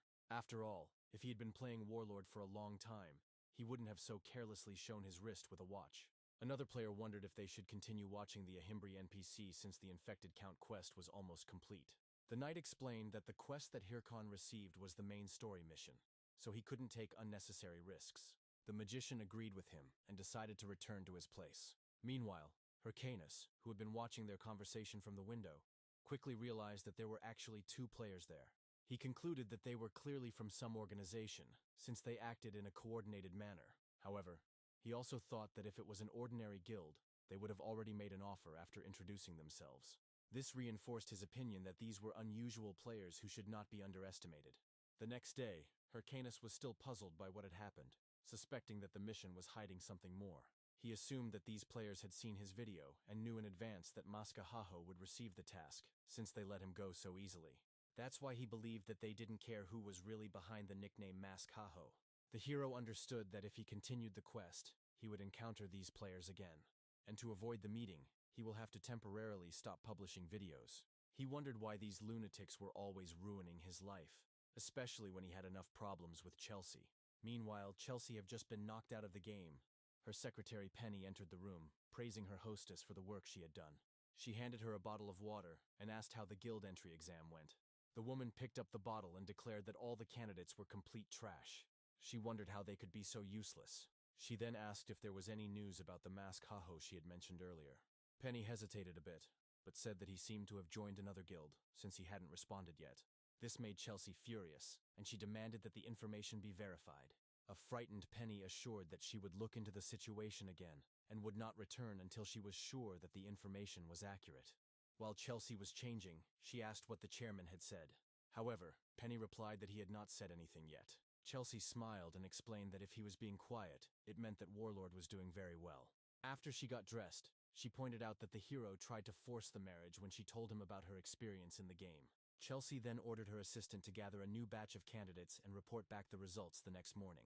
Penny was surprised and asked if she really had to do it so soon since it was unexpected. But Chelsea ignored the secretary and walked out of the room. And then Penny thought that her boss had a terrible temper. Later, while in the dungeon, Hyrcanus noted that he had not been here for a long time. Now they came to the swamp with the lizards. He decided that since Ahimbri was currently in Banzu Castle, the quest must be somewhere nearby, considering it was related to finding the egg. By his logic, the egg could have belonged to some bird, reptile, or insect. Looking through the locations available to him at the current level, he realized that the swamp with the lizards was the only option. He called one of his subordinates and noted that the monsters here were high level, so he would have to use a boost. He knew he had to draw a mark and cast the appropriate spell. Activating the helmet, Hyrcanus watched as his subordinate creature began to change. His gaze was filled with bloody energy, and a powerful aura quickly spread around him, stunning the hero. He was extremely excited to see his subordinate being transformed into something incredible. Hyrcanus decided to test the power and ordered the creature to attack him. However, he forgot about the note in the skill that there was a chance of losing sanity. The creature took a deep breath, its eyes filled with bloodlust, and lunged at its master. Not expecting such a reaction, the hero was very scared. However, Hyrcanus landed a powerful blow to the creature's skull, sending it high into the air. When the skull landed with a thud, the hero demanded to know how he dared to attack him. He decided to take a closer look at the skill to check for bugs, but found nothing. Hyrcanus suggested that perhaps the skill had somehow not worked properly. While he was lost in thought, he didn't notice that a level 30 lizard had emerged from the swamp behind him, ready to attack. The hero turned and noted that it looked like the test targets had arrived just in time. He activated his skill again, and the system notified that when the Helmet of Madness was activated, the attributes of the subordinate creature would increase. Hyrcan also activated bone armor, equipping the skeleton with armor, although only the chest plate was currently available. All the skeletons were ready for battle. This even made the lizards a little wary, as they weren't expecting any resistance. Then Hyrcanus ordered his subordinates to destroy the monsters. The creatures unleashed a series of attacks, forcing the lizards to go on the defensive. One of them took advantage of the enemy's distraction and appeared behind him. After that, he dealt a powerful blow, destroying the lizards. The system soon announced that the skeleton warriors had killed 3 lizards, receiving 864 experience points, and the hero had risen 2 levels. Hyrcanus watched his subordinates and burst into laughter, full of delight. He informed the skeletons that they would spend the next week hunting monsters, while also searching for the egg. While Hyrcanus was praising his creatures, a woman was watching him from afar. Seeing the hero, she licked her lips predatorily. As it turned out, this girl's name was Ilya. She believed that her incomparable beauty was obvious to everyone. She didn't like to brag, but there was no point in denying it either. No matter what she did, everyone loved her. Life was always easy for her. When she was in trouble, her servants always came to her aid. But now, as she took a step, she slipped in the mud and fell face down into a puddle. Ilya felt disgusted and sickened by everything that was happening. She wanted to get away from this place. Annoyed, she remembered that one of her servants had brought her here to help her level up. However, the idiot died, and now she is stuck here. Watching the hero from a distance, she knew that the monsters were too strong and the terrain was difficult. Taking a closer look, she decided that perhaps she had found herself a new slave. Hyrcanus seemed like easy prey to her, and she decided to act. Suddenly the hero heard a strange sound behind him. Turning around, he saw Ilya stumble and fall to the ground, begging for help. She pretended to be sick, and claimed that she had injured her legs because of the monsters. However, in her heart, the two-faced girl hoped that the fool in front of her would be taken in and help the lady in trouble. But the hero paid no attention to this and simply continued on his way. This left her completely amazed. Ilya did not understand why he did this. While she was screaming for help, Hyrcanus thought that this girl reeked of big problems. Meanwhile, Ilya bit her lips in rage. She was furious, not understanding how he could ignore her. Meanwhile, Hyrcanus continued his journey, fighting several monsters along the way.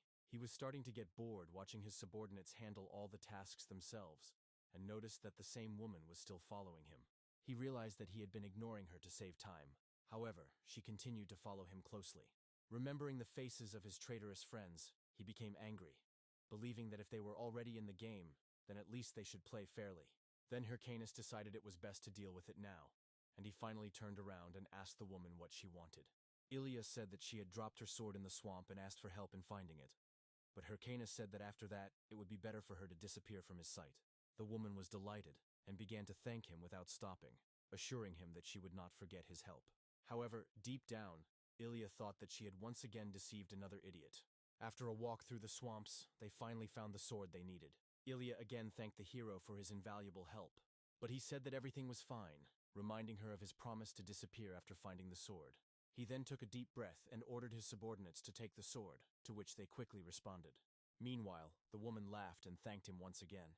She thought to herself that necromancers were worthless without their subordinates. Then she took advantage of his inattention and tried to attack him. But when she was already close to success, Hyrcanus quickly turned around and said that she was too slow. While Ilya was still confused, trying to understand what had happened, the hero grabbed her by the clothes. After that, he swung and threw the girl high into the air. She ended up falling straight into the swamp. Immediately after this, Ilya emerged from the water and began to curse him. Furious, Ilya demanded to know if he really thought he could get away with it. Her fans would definitely find him and destroy him. But Hyrcanus laughed and said that she should look back. She turned around, not understanding what was there. Then the girl saw several lizards who were ready to attack her. While Ilya tried to defend herself as best she could, Hyrcanus made it clear that she was still far from being able to deceive him. He added that he saw her intentions from the very beginning. The hero thought to himself that he had been deceived too many times and could not afford to repeat it again. He turned around and reported that Ilya had already wasted too much of his time, then called the skeletons. However, Hyrcanus became angry when he noticed that his subordinates began to copy the flirtatious gestures they saw in the woman.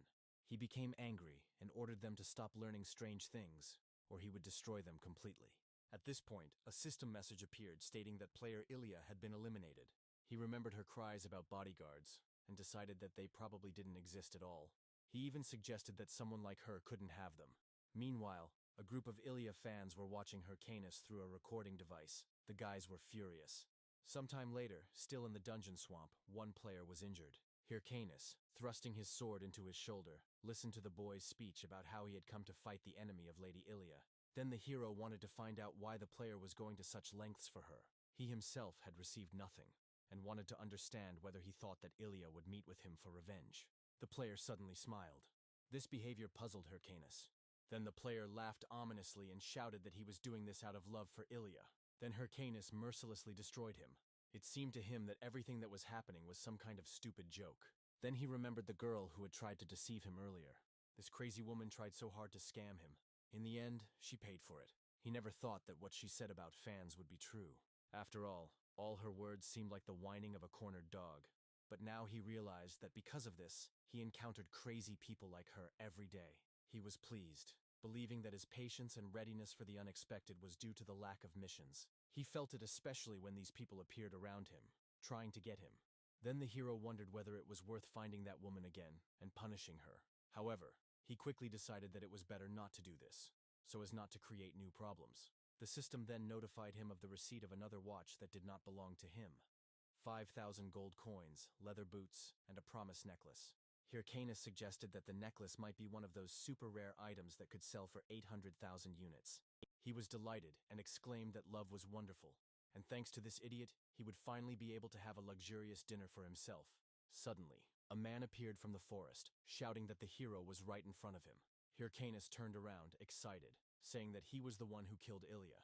However, he found himself face to face with several warriors. He started running away, not expecting there to be so many of them. The hero even turned around to count how many people there were. He refused to believe that so many people were obsessed with one woman. After some time, he decided to stop and called his subordinates. One of the players noted that these were the same skeletons they had heard about and decided to let his friend deal with them. The player took a deep breath and used the power of love skill, easily cutting down all the skeletons. Then Hyrcanus realized that the opponents were above his level, and there were so many of them that it was impossible to fight them directly. Then he increased the speed of his movement and left them behind, swearing that as soon as he rose in level, he would find them and destroy them. After such an intense run, he stopped to catch his breath. He realized that getting rid of his pursuers was difficult due to his low level, and that he just needed to keep moving first. Suddenly he felt something strange in the air. Then the hero looked around, wondering where he was. Realizing that the place was very different from other locations, he realized that he had never seen such a black swamp before. After a little thought, he came to the conclusion that his guess was correct. Meanwhile, the players searched for Hyrcan, wondering where he could have gone.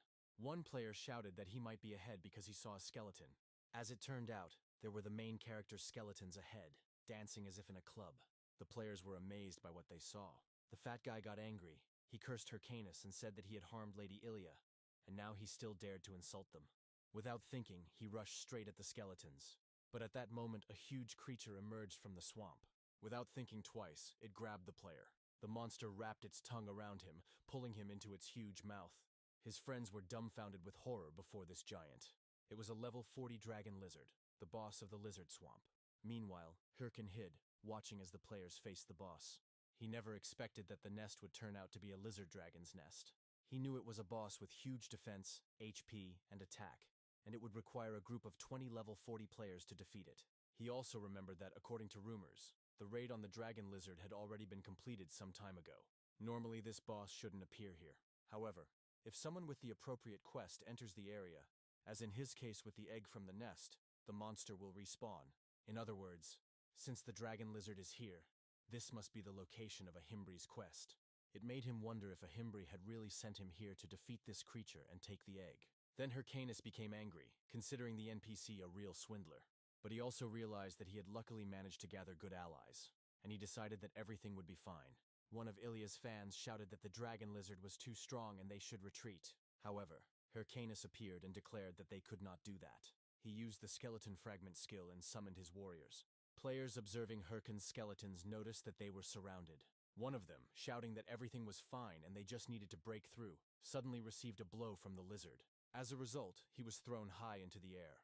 Taking advantage of their distraction, Hyrcanus quickly ran away. He ran at full speed, mentally thanking those players and telling himself that he would never forget their sacrifice. He also thought that now that the boss was busy, it could only mean one thing.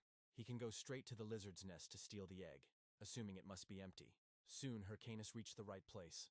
Having landed in the nest, Hyrcanus was delighted, believing that all he had to do was take the egg and leave.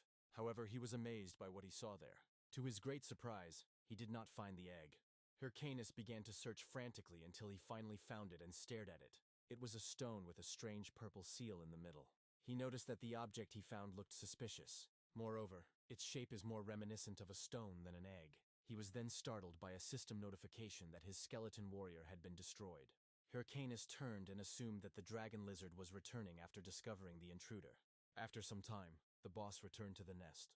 Hyrcanus tried to hide and realized that he was now completely in danger. He also realized that with the boss returning, he would no longer be able to explore the nest. However, looking at the egg-like object, he decided that since it was like that, he would have to take it, even if it wasn't actually an egg. Meanwhile, a Himbri closely monitored the execution of the task. Returning to the place where the players fought the boss, he saw that their bodies were scattered across the swamp. Then Hyrcanus approached one of them, laughing. Taking the player's watch, He noted that the game Warlord is really interesting. There are so many crazy people around because everyone has too much freedom. The player became angry and cursed him, but Hyrcanus put his sword to his face. When the player became frightened and fell silent, Hyrcanus told him to listen carefully. He explained that before this he was just playing, but now he has a lot at stake in this game. He made it clear that next time they would not get off so easily, and that this warning applied to them and that woman. Having said this, he turned around and ran at full speed. He used the bodies of Ilya's fans as islands to escape the swamp. After walking a little, he thought that if these players continued to pester him, even after the warning, a real war would start. He then decided to make some money by mining from the swamp. Hyrcanus decided to post information about a dragon found in a swamp on the game forum and indicated that he would sell the exact location for 100,000 gold. Returning to where Ahimbri was, Hyrcanus placed what he took to be an egg on the table. He then awkwardly announced that he had brought what was requested. He hoped that this was indeed a useful item. He didn't want to search the entire map for that ill-fated egg again. By observing the item, the NPC made Hyrcan nervous. However, Ahimbri soon confirmed that this was exactly what he was looking for, thanking Hyrcanus. He was delighted, realizing that he had finally managed to bring the right item. Ahimbri noted that Hyrcanus had acted faster than expected, and thought that someone like him would take much longer. Hyrcanus was surprised by the NPC's behavior, but stated that he had done everything he could and wanted to know if he was entitled to a new task. Then Ahimbri asked if Hyrcanus knew what this object was. He explained that during the exploration of the mutant area, they found this object, called the Stone of Infection. Hyrcanus was shocked, realizing that this was why those players were hunting him. The thing is, the Stone of Infection is an important starting item related to the main storyline. He realized that they just wanted to make sure that no one else got an item that could affect the progress of the main quest. At the time, he believed that he had been tricked into giving the quest, and did not expect that it would turn out to be part of the main story. Ahimbri then apologized, saying that he knew the task would be too difficult for Hyrcanus. However, given the encounter with an unknown and powerful creature, he needed to test the hero's willpower. He asked seriously if Hyrcanus was ready to fight the infection. Hyrcan clenched his fists, thinking that he had enough willpower, and if this was part of the main quest, this was a unique opportunity. Then he cried out that he swears this on his body and soul, but Ahimbri answered that he should not hurry. Ahimbri explained that Hyrcan had seen how strong the monsters were, and didn't think it was worth giving such a task to a newbie. The hero was shocked, doubting that his level was really too low to continue the quest. Suddenly, the NPC changed his expression and said that if Hyrcanus asked him to accept him as a student, he might agree to help and train him. Soon after this, Hyrcanus left Ahimbri's room. Soon the system notified him of the completion of the quest egg from the nest, receiving the title of Ahimbri's apprentice and the beginning of the quest teachings of Ahimbri. Hyrcanus remembered the miserable scene he had had to play out and became angry, considering Ahimbri to be a real swindler. Meanwhile, in one of the dungeons, the players destroyed a formidable monster. They shouted that the battle was over, and those who needed help should go to the healers. One of the players informed the captain that their guild had finally achieved something significant. The captain then ran to the other player, thanked him, and noted that he was stronger than expected.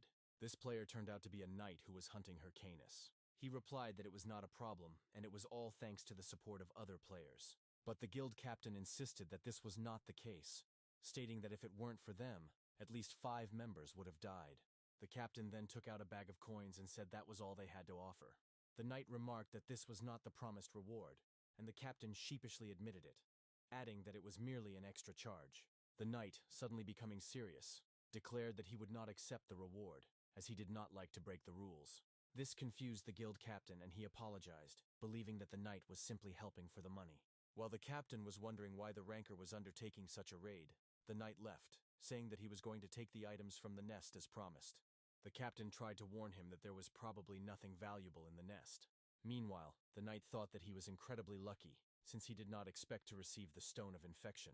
He remembered how excited he was when he heard that the swamp dragon had appeared, assuming that Haho's mask might already be able to complete the quest. But since the dragon was still alive, he concluded that the hero had probably failed. The player rushed into the nest, and thought that defeating the boss was not something that could be achieved through game mechanics alone.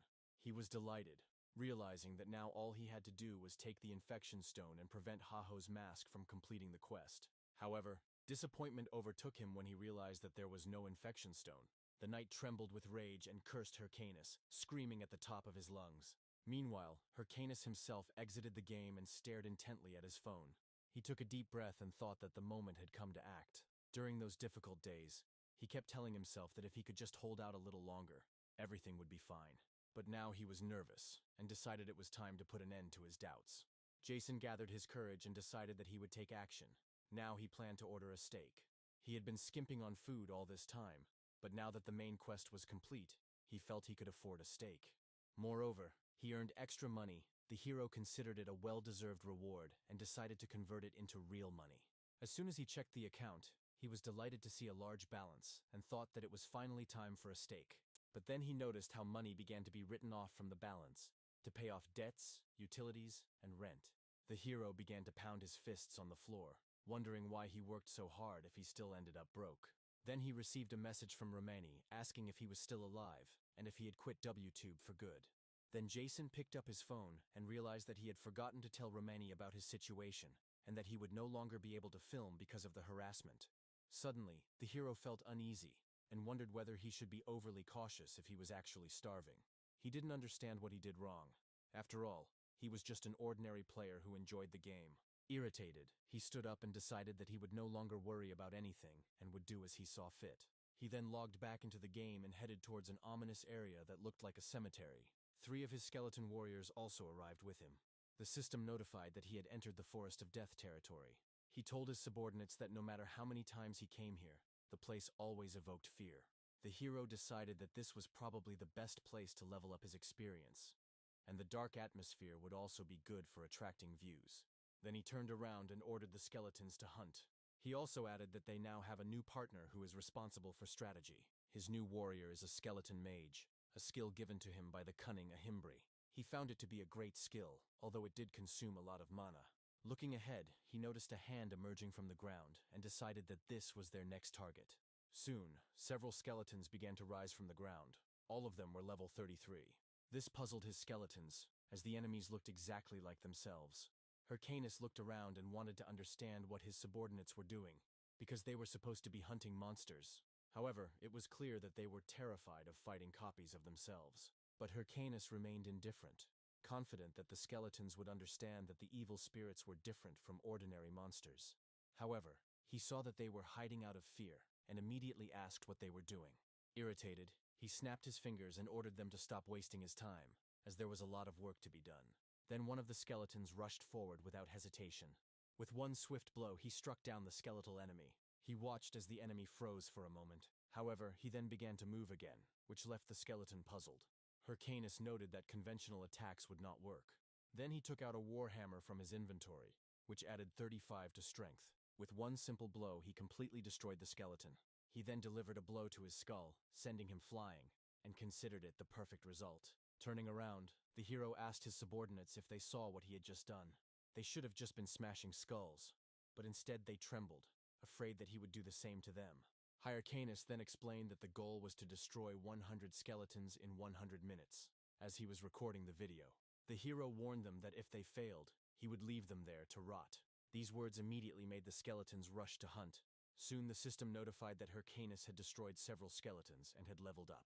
He praised the skeletons and thought that they ended up doing better than expected, which gave Hyrcanus confidence in the success of the upcoming video. At that moment he felt a strange sensation, and then the ground began to shake under his feet. Soon, a massive level 35 skeleton warrior appeared in front of him. Hyrcan tensed, realizing that this was a rare monster that appeared randomly, and that it could be reborn in the future. However, the desire to eat was so strong that the hero could no longer distinguish where the skeletons were and where the cows were. So he ran towards the enemy at full speed with his subordinates towards the boss. In his mind, he was already imagining how he would enjoy the steak after his victory, wondering whether it would be fried or baked. But when he saw the skeleton warrior swing a huge axe, he had to jump back sharply.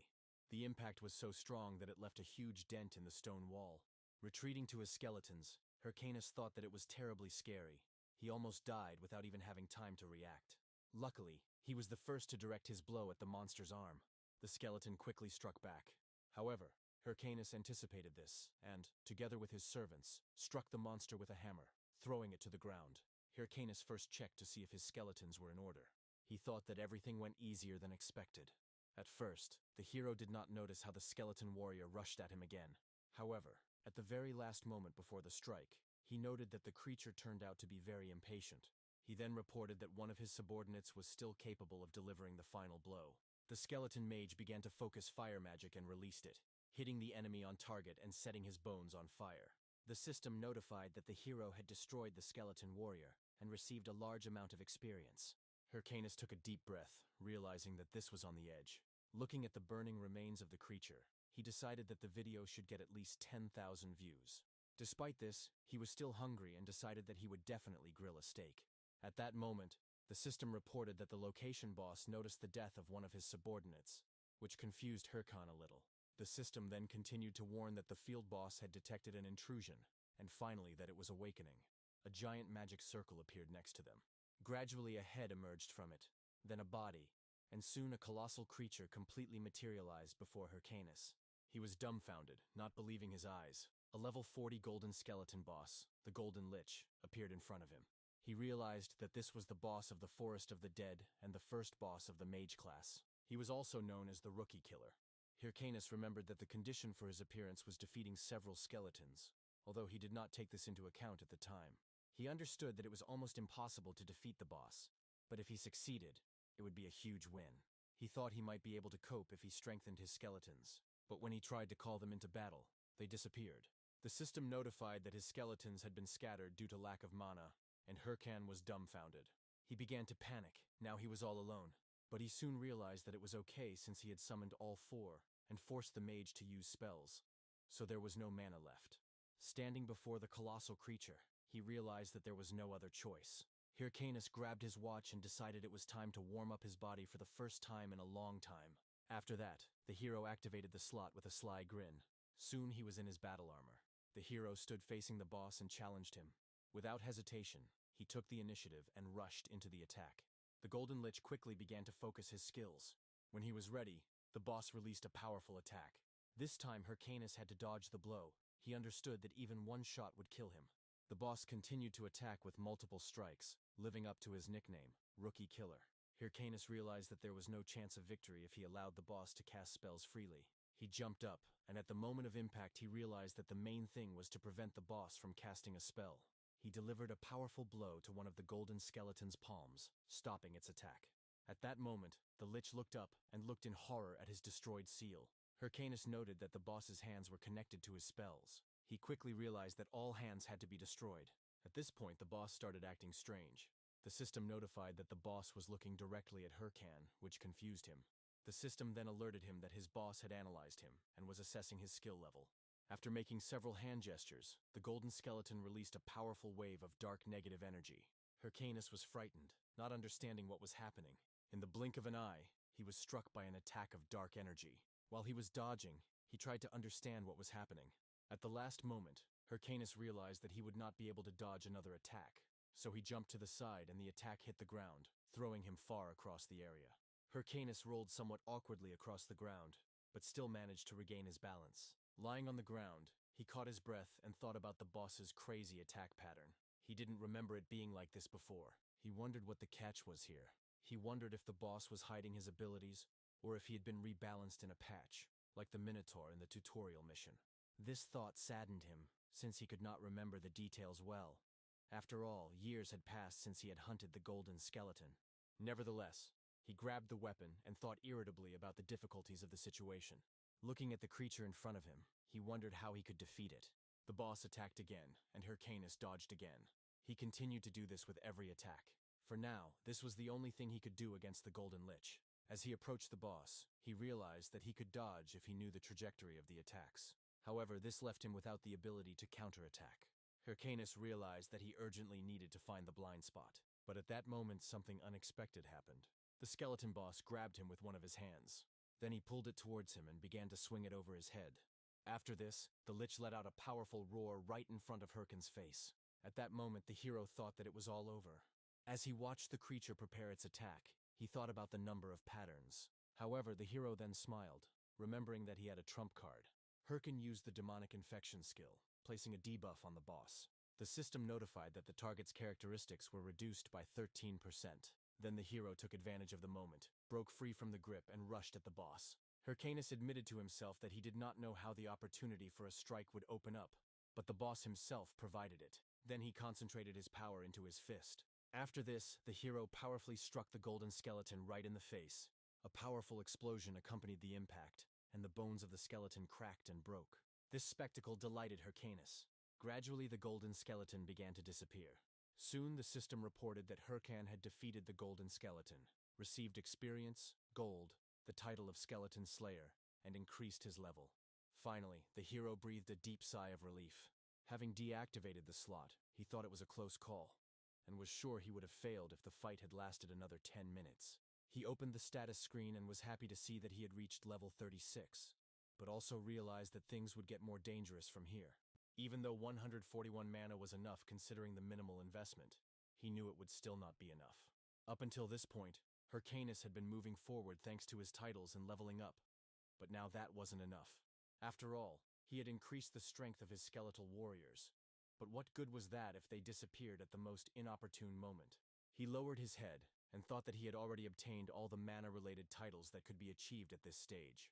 Suddenly he smiled and decided that he didn't care, and he didn't even think about it anymore. Hyrcan cast aside his doubts, deciding that for now he would send the video to Romani and focus on reaching level 40. Sometime later, after he sent the video he had shot from the dungeon to his editor, she watched it. At some point, Romani paused the video. Sitting at the table, the girl took a deep breath. After that, she hit her teddy bear with all her might, wondering if Hyrcanus had gone mad. But suddenly her mood changed. She began to jump around the room, admiring that Hyrcan managed to defeat a boss stronger than himself. Sitting back in her chair with relief, Romani noted that the video was so good that it required almost no editing. Then she thought about a title for the video. Romani wanted to come up with something cool, but suddenly decided to call him King of Solo Leveling. Later, the hero went to the Banzu Castle Raiders Association branch. There, Hyrcanus appeared to a Himbri, declaring that he had returned and become stronger, as the NPC had asked. The man noticed that Hyrcanus was all dirty, and asked what happened, but Hyrcanus laughed and simply asked the NPC to give him the promised reward. A Himbri agreed, and said that the reward would be handed over. The system soon reported that Hyrcan had completed the quest, The Teachings of a Himbri, Part 2, and had received the Skeletonist skill book. Hyrcan was amazed by the rarity of the skill book, knowing that it was a unique necromancer skill that was not available on the market. He warmly thanked the NPC for such a great gift. A Himbri also showed Hyrcanus that he had received the Ring of Contagion, and that to use it he had to use the Stone of Contagion. This ring is unique in the history of the game, giving 2 bonus points to class characteristics and 9 points to all attributes. When combined with the Infected Ranger's necklace, all attributes are increased by an additional 21 points. Hyrcan was overjoyed to realize that the ring would only be given to the first players to complete the main storyline. He jumped to grab the ring and began to thank the NPC. However, a Himbri closed his hand and said that he was not sure he could just give it away. He turned away, leaving Hyrcanus puzzled. Then a Himbri turned again, laughed, and said that if Hyrcanus wanted the ring, he should try to take it. Hyrcanus laughed, not understanding why there was such difficulty. However, he still activated the slot, put on his combat armor, and rushed at the man with full force. Eventually, Hyrcanus managed to get hold of the ring. He was exhausted and wondered what kind of crazy old man the NPC was. But in the end, Hyrcanus received the ring and the next quest. A Himbri reported that he had lost contact with an agent named Miggy, and suggested that Hyrcanus visit Zuru Castle. Remembering this, he decided not to take revenge on this guy for now. However, the hero understood that the area of Tsuryu Castle was high level, and that he should level up along the way. Then several messages appeared on his watch. Romani wrote that she had posted a video of a golden skeleton and asked to take a look. Gherkin opened the video and immediately saw more than 2 million views and many comments with praise. Hyrcanus was horrified when he looked at his total earnings. The hero was shocked, not understanding what was happening. He fell to the ground and began counting the zeros in his account. In the end, he counted 8 zeros on his account. Soon the hero was drooling, thinking that he could now eat whatever he wanted. Then he remembered the jackpot he had just hit. He knew the reaction would be good, but not that good. Just when he thought it was time to exit the game, his watch alerted him to a new message. It was a message from the Thunder Hunters Guildmaster. They were officially inviting him to join the guild. Hyrcan was furious when he remembered that the Thunder Hunters were the Guild of Chelsea, the woman who had removed him from the game. He remembered how persistently they had tried to recruit him back then, and he was sure they were still doing the same thing. Furious, he brushed the message aside, deciding that he would never join the Thunder Hunters. After some thought, he remembered his past. He was just as angry that time when he received this invitation. Hyrcan wondered why Chelsea continued to insist. especially considering he was already in the guild. One of his friends noted that he was lucky, as Thunder Hunters is one of the best guilds among the top 30. The leader of the guild is the daughter of a wealthy family, so joining promised a high salary. Another guy added that this explained their interest in Hyrcanus, since he was really good at the game. In the end, friends said that Hyrcanus was too good for them. However, Hyrcanus took a deep breath and demanded that they stop discussing this. He made it clear that he didn't care about the high salary, and the money would come later, when his own guild became the strongest. Besides, he preferred to play with his current guild. His friend laughed falsely and agreed with him. After the hero remembered all this, he felt even more irritated. Hyrcanus still couldn't believe it was worth stabbing him in the back. He started slapping himself in the face and thought that it was not yet time to get lost in the euphoria of money. He had too much work to do, so there was no point in rejoicing over small victories. Then he took out the skeleton fragments and threw them. A moment later, the fragments began to glow with a bright blue light. Soon his skeletons appeared before him. Then Hyrcanus said that it was he who did everything in the raid on the golden skeleton, and they did nothing. He explained that they would now start training again because they needed to be more coordinated and could not repeat past mistakes. He asked if they were ready for this. For a moment he saw his old friends in the faces of his skeletons, but quickly realizing that it was not them, he was delighted. Thinking that this time things would be different, he urged his minions to become the strongest. Hyrcanus then announced that their next target would be Suryu Castle. Then he asked if they would agree to train along the way. All of his skeletons nodded in agreement. After this, Hyrcanus summoned his weapon and explained that the training would be simple. They would have to run to Suryu Castle. Those who lag behind will be punished, so everyone ran at full speed, fearing the consequences. Meanwhile, Sira was sitting on the street and thinking about something of her own. A magician approached her and asked what she was thinking about. But his mistress, sitting on the carcasses of several defeated monsters, said nothing in response. Then the mage announced that the meeting would begin soon. It was Hatch from the Thunder Hunters Guild. Sira asked how the quest about the infection was going, but Hatch reported that they still hadn't found any leads for the next task. Sira was angry and couldn't believe that they let the Hydra Guild take the main quest before them. Hatch said they were going to meet with the leaders of all 30 major guilds, but Sira stressed that meeting such mediocrities would not bring any benefit. Despite this, Hatch asked the guild leader to be careful, after which the woman left. Soon the hero went to the moneylender from whom he borrowed money. As soon as he arrived, he threw down the bag with money. He stated that he would pay the entire debt with interest, which greatly surprised the merchant. Jason, looking at the stunned man, handed him the money and asked if everything was okay. Then the main character bought rare skill books, and it seemed like everything should have been fine. But when he returned to the game, he realized that he was again left without funds in his account. Hyrcanus noted with regret that he thought he was ready, but seeing an empty bank account was painful. But he quickly decided to forget about it and focus on learning the new skills he had just acquired. The system notified him that he had acquired the skin grafting skill, which increased his defense by attaching monster remnants to his skin. Hyrcan decided to test the skill right away, and the system asked if he wanted to use the skeletal warrior's horns to enhance it. He agreed, and the system reported that he had received the essence of a skeletal warrior and 5 points of defense. After this, the hero looked at his hand. Soon a sword materialized right in his palm. With it, Hyrcanus tested the skill by striking himself. He was pleased with the result, noting that everything was fine with him, and the effect was better than expected. Then he moved on to the next book. The system notified him that he had acquired the Curse of Sloth skill, which allowed him to cast a spell that slowed down the movements of targets. Hyrcanus found the skill interesting, looked at his subordinates and tried it on them. He soon became convinced that he could be useful in battle. Finally, he opened the last book, and the system reported that he had obtained the Summon Golem skill. Hyrcanus knew that this was the most difficult skill, and the one he wanted the most. He immediately tried it out, which surprised even his skeletons. Smiling, he looked at the subordinate golem and noted that he could now summon it. He then exclaimed that a necromancer without golems was worth nothing. Judging by the size of the new entity, he realized that the golem was more reliable than any tank. Smiling, he snapped his fingers, activating the golem's passive copy mode. At that moment, the golem's eye lit up with a blue light. As it turned out, the hero created a connection with the creature. Hyrcanus realized that the golem's movements were now synchronized with his own. By combining the golem's power with his own movements, he expected an extremely effective interaction. However, the golem simply stood there. This reaction shocked all the skeletons and infuriated Hyrcan. He even wondered if it was a bug. However, a moment later the golem copied his previous movements. However, the speed of his movements left much to be desired. The hero refused to believe that this was his maximum speed. Then he laughed and wondered what to do next. He had already managed to make grandiose plans, but this disgusting game destroyed everything. Meanwhile, a meeting began among the guild leaders. They all gathered around an oval table in the form of holographs. Elsewhere, Nergal, the leader of the Ares Guild, thanked everyone for being there despite being busy. Matador Cheb, leader of the Red Bulls Guild, laughed, noting that he recognized several familiar faces. Berg, the head of the Oskal Guild, only sighed deeply. Meanwhile, Sur, the leader of the Thunder Hunters Guild, remained silent. Berg wondered if all of the 29 invitees had arrived, as only 4 showed up for the meeting. Cheb laughed and noted that more people came than he expected, since they were talking about the top 30 guilds.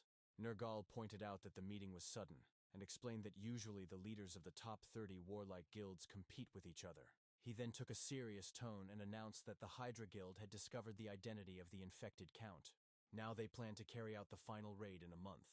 Cheb, hearing this, laughed, noting that this was crazy, because the other guilds did not even come close to Hydra's results. However, his speech was interrupted by a sharp blow on the table.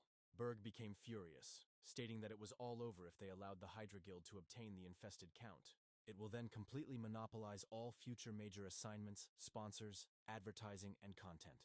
But Seer, answering him, ordered him to be silent. She made it clear to him that if he was afraid, he should just sit quietly and not disturb anyone. Berg took this extremely negatively, quickly took out his claws and asked if she wanted to fight. But Cheb asked everyone to calm down. Nergal agreed, and emphasized that the conflict between them would only benefit Hydra. He explained that this is why he is proposing an alliance against Hydra. The 4 guilds present must agree not to fight until the missions for the infested count are completed, and to share all information. Cheb admitted that he was not a supporter of union schemes, but believed that there was no other way out. Having met no objections, Nergal ended the meeting, although Sira was still dissatisfied, but said nothing. Later, after the game, she headed to the shower. Chelsea found the meeting humiliating. They couldn't handle the first chapter boss alone and were forced to team up with other guilds. She understood that there was nothing she could do yet. If Hydra got the infected count first, it would be all over for them. So for now, all she could do was wait. Chelsea then ordered all guild members to keep an eye on Hydra and report any suspicious activity. She declared that the infected count must be theirs at all costs. Meanwhile, the story shifts back to the game, to the Tsuryu Castle Raiders Association branch. Hyrcanus was surprised and wanted to understand what was happening. He was informed that he had already been asked to go to the Bobaru Forest, where Agent Miggy had disappeared. He had to look for traces there. However, Hyrcan noted that the Bobaru Forest was teeming with level 70 monsters, and if he went there now, he could die instantly. The raider sighed and explained that this was why he was turning to Hyrcanus, a Himbri's apprentice. He emphasized that if the hero refused, he would lose his status as a seeker of infection, which only increased his fear. After leaving the association, Hyrcanus sat down by the fountain. He began to reflect on his situation. Realizing that he was in complete trouble, he opened the quest window and saw that he had to find the missing Agent Miggy, who was investigating the infected stones. Hyrcan was furious, realizing that losing his title as Seeker of Contagion would deprive him of his participation in the main quest. He realized that taking on all these high-level quests had backfired on him. Normally he wouldn't have been able to complete them, but somehow he managed and moved on to the next stage. Moreover, he has now accepted a quest intended for players of level 60 and above. He found himself at a crossroads, wondering what to do. He couldn't give up on the main quest, but going into the Bobaru Forest was also mortally dangerous. At that moment, he heard a player asking the mage if he thought the Hydra Guild would complete the main quest. The mage explained that the rest of the top 30 guilds hadn't even started the main quest yet. The player then asked what would happen to the other main quests if the infected count was defeated. Hyrcanus was frightened, but he quickly smiled, looked at his watch, and realized that perhaps he would not have to go to the Bobaru Forest at all. Meanwhile, someone was watching the huge castle from afar and reported that nothing special had happened. The man said that their mission was almost complete, because sitting and watching the castle for hours every day was starting to drive him crazy. He asked his friend if he agreed with this, but when he received no answer, he called out to him, and his friend turned out to be Nathal, the 8th commander of the Hydra Guild. The guy wanted to know what the reward would be for defeating the infected count, and whether Hydra would become the strongest guild. But Nathal sternly replied that there was no point in getting ahead of themselves, and reminded them that their mission was to secretly observe the infected count's castle. They couldn't let their guard down and reveal information, because real professionals know how to stay calm. Suddenly, a player ran up to them and shouted that he had found Natal, which made him angry. The player turned out to be Kims, a 3rd-rank player from the Red Bulls Guild, who smiled and said that it had been a long time. Nethal, shaking with rage, asked what a member of the Red Bulls was doing here. Kims explained that the boss on that mountain was a high-level one, and he came to defeat it, asking if that wasn't their task too. Nate looked at his friend, realizing that he couldn't reveal the true mission, and answered in the affirmative. Then Kims came over and asked why he looked like he really needed to go to the bathroom, which made Nathal even more angry. Kims turned around and said he was leaving, telling Nathal to go about his business, which made the redhead even more furious. Kims had already moved away. Boom, boom. I'm back. Hello, hello. Sorry for the wait, guys. Yeah. Had a phone call I had to take. I will have to cut it short, unfortunately. Got something I gotta do now. Blah. But I will be back. Probably do something tomorrow.